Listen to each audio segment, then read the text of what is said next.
Kanalımdan ve mutfağımdan herkese merhabalar. Bugün kahvaltıya hazırlayabileceğiniz bayat ekmekten börek tarifi vermek istiyorum.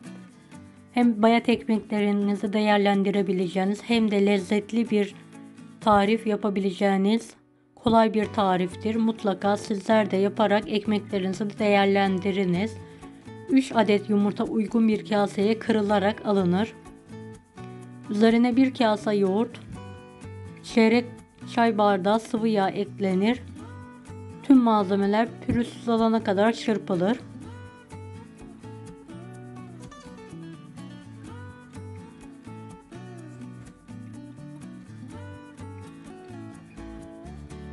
Uygun borcama bayat ekmek dilimleri dizilir. Benim borcamım 3 büyük dilim aldı. Küçük ekmeklerden bir bütün ekmek kullanmanız yeterli olacaktır. Hazırlanan sos ekmeklerin üzerine dökülerek her tarafına gelecek şekilde yayılır. Videomu bu kısma kadar izlediyseniz yorum kısmına herhangi bir emoji bırakırsanız bana destek olmak için sevinirim. Ekmeklerin üzerine bir kase rendelenmiş kaşar dökülür her tarafına gelecek şekilde. Kaşar yerine eriyen herhangi bir peynir de kullanabilirsiniz.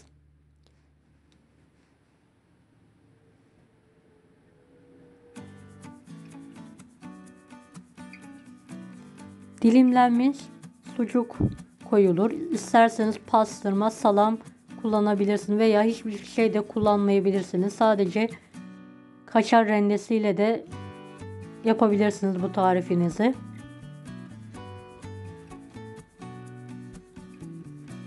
En son tekrardan üzerine kalan kaşarları her tarafına gelecek şekilde serpelim.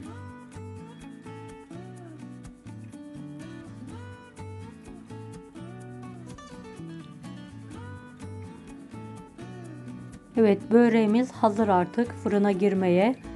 Önceden ısıttığımız 170 derecelik fanlı fırında üzeri kızarana kadar, kaşarlar eriyene kadar kızartmaya bırakılır. Pişen böreğimiz fırından çıkartılır.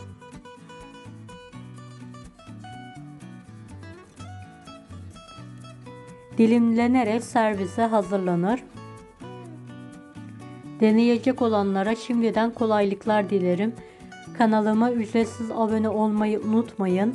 Bir dahaki videolarda görüşmek üzere. Allah'a emanet olun. Hoşça kalın. Daha farklı tarifler için bunları da izlemeyi unutmayınız.